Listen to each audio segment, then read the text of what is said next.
to the MJ Take on Sports Fan Entertainment. NFL free agency for the 2017 offseason continues. We have some more moves, some more transactions. I'm laughing right now because the Washington Redskins just fired their general manager, Scot McCloughan. And I'm going to get into that later, but let me start with what I believe is the bigger news. And it's Alshon Jeffery going to the Philadelphia Eagles, and I believe this is the bigger news because there's a lot of Eagles fans out there, and hey, I'll give you credit for that. And they've been talking about this all day, and I think this has been getting the most mentions on Twitter, so let me talk about this first. We'll go to Brock Osweiler, we'll talk about Bouye, we'll talk about the Saints, the Chargers, and then we'll go to Scot McCloughan. Timestamps will be down in the comments in the description box below. So Alshon Jeffery, wide receiver formerly of the Chicago Bears, will sign a one-year, $14 million deal with the Philadelphia Eagles. And I love this deal for the Eagles, okay? You're not tying your wagon to Alshon Jeffery for multiple years, betting on him staying healthy for years to come. It's just like a one-year prove-it type deal. Now, my one concern is, though, what if he actually proves to be very good? If let's say he comes out, he has 1,400 receiving yards, maybe not 14. He did have it once before. Let's say 12 or 1,300 receiving yards. And he has like 8 touchdowns, something like that. It's a great year. Now you have to pay him, let's say, $17 million a year, maybe $15 million per year. And the reason why I say that much, I mean, he just got paid $14 million for 1 year. If he has a great year, that number is going to go up. To me, I mean, it has to go up per year. So I would have preferred maybe a 2-year deal. That way, just in case if he is really good, you can get one more extra year of less money. Just a slight, problem there. It's still an A deal, but that would have been an A+ deal to me because if he does play great, now you have to pay him a lot or you're going to watch him leave. And yeah, we got a 1-year, one-night stand. It was a hell of a one-night stand, but now she's gone, right? This girl that I just had a one-night stand with, it was great. I gave her a chance. She was great, and now she's gone. Right, so maybe I should have took her out on a date a little bit, kept her around for a little longer. We'll see what proves to be the case there, but I think it's going to be a great fit with Carson Wentz. And then from there, the Eagles also signed wide receiver Torrey Smith, formerly of the 49ers and also formerly of the Baltimore Ravens. And the good thing is, he's not going to be anything more than a number 3 wide receiver for you. Good, because Torrey Smith honestly kind of stinks. Okay, this year he only caught like 40% of his targets. That's just bad. And I know the 49ers quarterback stunk, and that's true. But trust me, Torrey Smith is not what he used to be. He's a pretty bad player. But now all you have to do is just say, hey, Torrey Smith, just go run your dumb go routes and get the hell out the way. So now you're talking about the Eagles having Alshon Jeffery, Jordan Matthews in the slot, Torrey Smith running dumb go routes, DGB if he somehow, was able to get his head on straight and produce and improve. This Eagles receiving core went from absolutely terrible to actually pretty freaking good. Now, they're still going to need to gel and work out some things offensively as it pertains to their running game, but this Eagles passing offense will be much more prolific in 2017, assuming they're all healthy, of course, because that's a big stretch when it comes to Alshon Jeffery. The Eagles also signed Chance Warmack, the offensive guard formerly of the Tennessee Titans, to a 1-year, at most $1.5 million deal. I think it's a contract of $500,000, and there are some incentives in there. Look, guys, Chance Warmack stinks. I know. I'm a Titans fan. He's ass. He doesn't pass protect well. His run blocking is only okay. In fact, I'd even argue it's below average. Do not expect much from Chance Warmack. I'm just telling you right now. But these other 2 deals, you're reshaping your wide receiving core, and even this Torrey Smith deal, even though I don't like Torrey Smith, only $5 million per year, right? I think that's pretty modest and pretty fair. I mean, I probably would have preferred $4 million, but hey, that's just picking, that's just picking apart, being too nitpicky, so I won't complain. I think it's a good deal. We move on to the trade of the day. We had a trade today as the Houston Texans trade away Brock Osweiler. They trade him to the Cleveland Browns. The Browns receive Brock Osweiler. They receive a 2018 second-round pick. They receive a 6th-round pick, I believe, for 2017. And the Texans, they received nothing. But they received cash. And they also actually received a 4th-round pick in 2017 from the Cleveland Browns. But mainly, they get to receive cap room. Okay, they've created cap space. They've gotten rid of Brock Osweiler. That's why they had to give up more in this trade. Although, if you think about it, how does a 2017 fourth round pick relate to a 2018 second round pick? I mean, the second round pick is more valuable, but how much more valuable? Because I'd rather kind of have the pick now, especially this Browns pick at the top of the fourth round would be 108th overall. That's actually pretty freaking good. So that's an interesting conversation to have. But anyway, how do I feel about this? So for the Texans' point of view, moving on from Brock Osweiler, and you have to wonder, what is their plan at quarterback? Because now all you have is Tom Savage, and I don't even know who they have beyond him. So you're looking at a team now that is going to go after Tony Romo. I haven't heard anything definitive on this, but it's clear to me that's the direction they're going. And if they fail in Tony Romo in pursuit of him, look out for Jay Cutler, possibly becoming a Houston Texan. And although he's not much better than Brock Osweiler, I do think he's better. And I think he could have some success in Houston for sure with Bill O'Brien in this offense with DeAndre Hopkins and Will Fuller. And I heard early on in January and even February that Jay Cutler would be interested in joining Houston. So look out for this potential pairing as we move forward. Why would the Cleveland Browns do this? Well, they want a 2018 second round pick from Houston, which they now have. And if Houston has a disastrous year, and I think it's actually possible, I won't predict it, but I think it's possible, that could end up being mid to maybe high, maybe somewhat high second round pick there. So that's nice. And they're now looking to release or trade Brock Osweiler. So before saying why would the Browns want Brock Osweiler, they don't want Brock Osweiler. Really what the Browns did here is they just said, hey, we're going to pay $16 million, which is Brock Osweiler's salary for 2017. We're going to pay $16 million to get a 2018 second round pick and a 2017 sixth round pick in exchange for a 2017 fourth round pick. Now, personally, if I was an owner, I wouldn't do that. I'm not writing a check for a 2018 second rounder, 2017 sixth rounder in exchange for a 2017 fourth rounder. I don't think that's personally worth the $16 million. I mean, just in terms of $16 million versus this draft exchange of picks, as an owner, I wouldn't do it. But hey, I don't have the money they have. Whoever the hell is owning the Browns nowadays, I don't even know. Is it Jimmy Haslam? Yeah, Jimmy Haslam. Hey, if he wants to write that check, all right, fine. That's a hell of a check to write. Okay. And as for the Texans, you get to move on. And what will the Browns do at quarterback? I don't know. They're looking to trade or release Brock Osweiler, as I said. And they're also looking to release Robert Griffin III.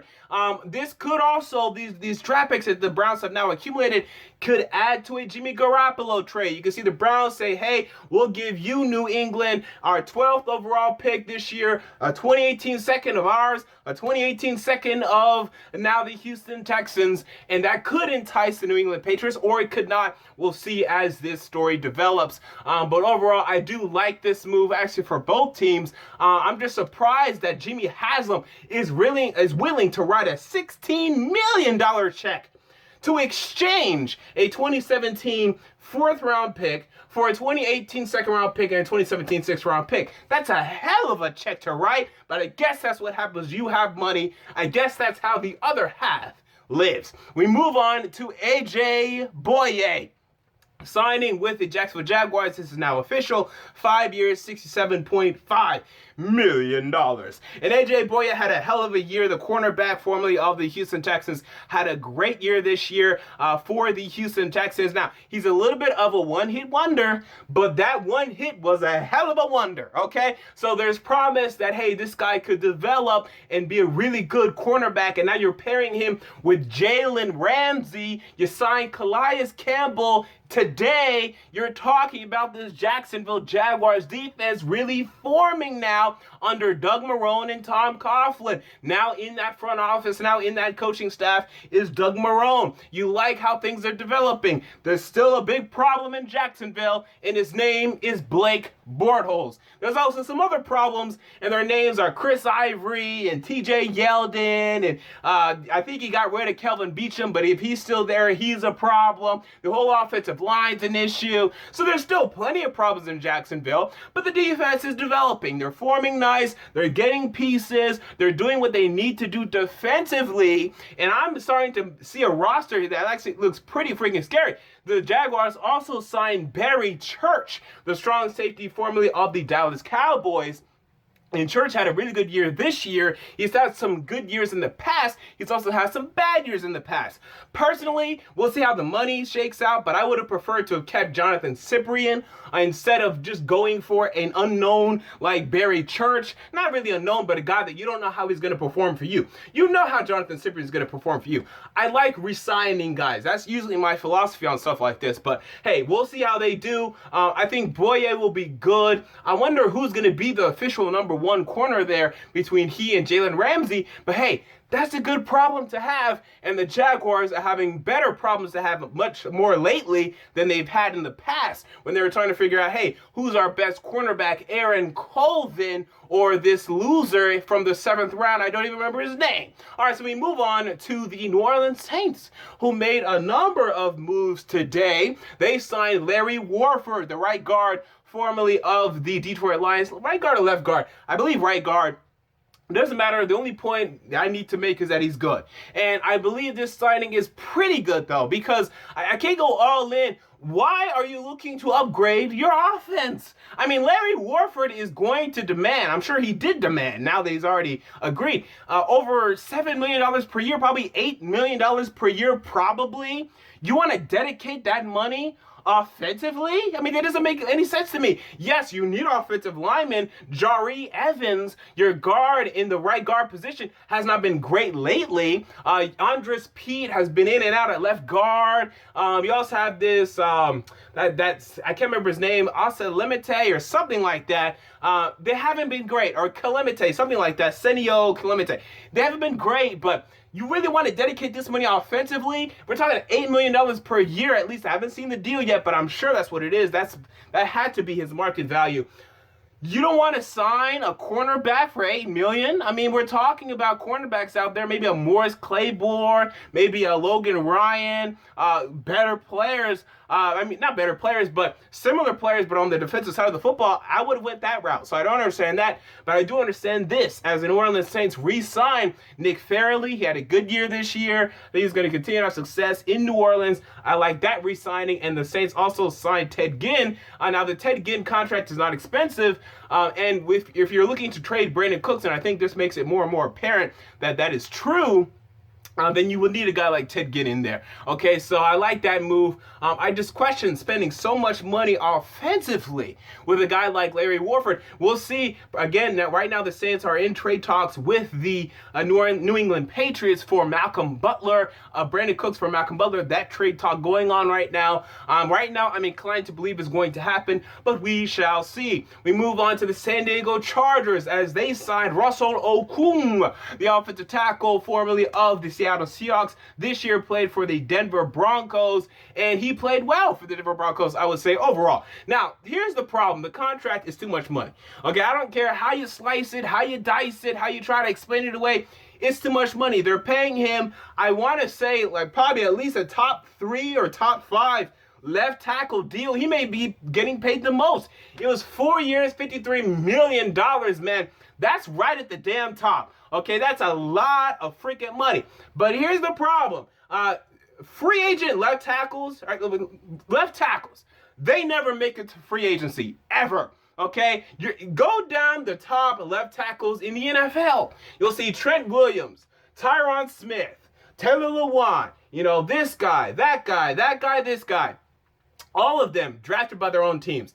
Jason Peters, just keep going down the list. All of them drafted by their own team. Left tackles don't leave in free agency. Why? Because teams are like, man, we just can't let this guy go. So if you're looking for a free agent left tackle, you're going to have to overpay, and I prefer the Chargers overpaying for Russell Okung than the Carolina Panthers overpaying for Matt Kalil, because, man, that was a horrible deal. And somehow, the Chargers only got a 4-year deal out of this, and Matt Kalil swoons the Panthers for 5 years. My God, what are the Panthers doing? So I get it, but it's still an overpay, and for the Chargers, I'm not really in love with them overpaying for guys right now, especially since you still haven't gotten Melvin Ingram under contract for a long-term deal. Again, I get it. you want to move not DJ Fluker, you want to move in King Dunlap. From left tackle into guard. You want a new left tackle there. Hopefully Joe Barksdale gets the hell out because he was terrible last year and whatnot. But this contract is a little rich for me. Again, I get it because you had to. I mean, this is market value for a left tackle that's worth a damn. But man, wow, that's a lot of money to one of the top paid now left tackles in the NFL. Again, he'll actually be decent. He'll be all right. But I really question in a couple of years, when you have probably Jason Verrett looking for extension, Melvin Ingram, if you haven't re-signed him yet, looking to re-sign him. This Chargers team, I don't know if they're in a position right now where they can really afford to be looking to pay guys like this. But the Chargers also re-signed another guy. Not re-signed, but they re-signed a guy. They re-signed Jahleel Addae, okay? They're a strong safety, and this isn't a big note, but it was 4 years, $22 million, which again, they're dedicating a lot of money there. But the interesting thing here is I think it now eliminates the possibility of Jamal Adams, right? Jahleel Addae being a strong safety now, getting paid 4 years, 22. That's a little $7.5 million per year average. Look at that calculator in my head. I mean, you're talking about now dedicating a good amount of money to a position there that, wait a minute, that's wrong math by me. That's only $5.5 million per year. There goes my human calculator. $5.5 million per year. I question if that then limits the possibility of getting Jamal Adams, okay? And I don't think he's going to fall to 7 anyway. Honestly, I think he's going to go either to Chicago or to New York, the New York Jets.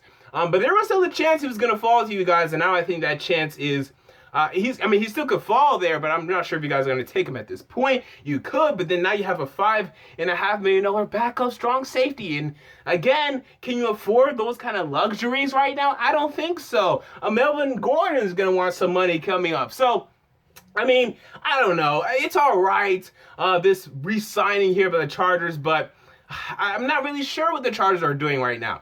We move on. He's a good player. Jahleel Addae is a good player, but I think, I don't know. I'm not sure if I would have done it. I think Jamal Adams has a good chance of falling down to number 7 now instead of Malik Hooker. We'll see who falls there. Whoever falls, though, especially if it's Malik Hooker, you got to take him. We look now at Scot McCloughan. Oh, man, Scot McCloughan of the Washington Redskins. Fired, okay? He's gone as general manager of the Washington Redskins. And you ask why. Number one, it appears as if he has had a drinking problem, and this has been consistent in his career. I heard when he was with Seattle, I want to say Seattle, he had issues there drinking, okay? Alcohol, he has a problem with alcohol. And it's unfortunate, okay? I probably shouldn't be making fun of it, but it's pretty funny to me because it's like, the day of free agency, you're firing your GM. This is something that teams did 2 months ago, and you're finally catching up in the heat of free agency. You still have the draft coming up. You have the combine. You had a GM here at the combine interviewing all these damn players, and he wasn't even going to be there. You have to redo your board, I would think. And you just have, wow, what a time to change general managers. I've never seen this. I don't at least remember something like this. The Redskins, I don't know what they're doing. They are going down a very dangerous, silly path. They're trying to trade Kirk Cousins, who threw for almost 5,000 passing yards. I mean, they don't know what they're doing. I don't know what they're doing. The Redskins, wow. And this is why everyone makes fun of the Redskins. I've been trying to defend the Redskins lately, but man, Scot McCloughan fired on the day of free agency. This is unbelievable by the Washington Redskins. Wow. Wow. So there you go. Those are my thoughts on the first day of free agency. More stuff happening on the first day of free agency. I will probably be back tonight for yet another video and probably a Titans video, and then tomorrow there won't be too much, so maybe 1 or 2 videos max tomorrow, but this is really the day where I can make some videos, come out to you guys. I really enjoyed today. This is like one of those days where I just have no problem sitting down and putting in a 12 to 16 hour work day, okay, and just working on this junk and making a little bit of cash while doing it. So there you go, those are my thoughts. What are yours? Comment down below. I want to know. If you enjoyed the video, make sure to like, comment, and most importantly, to subscribe. Until next time, this has been the MJ Take on Sports Fan Entertainment, and I'm out. Peace.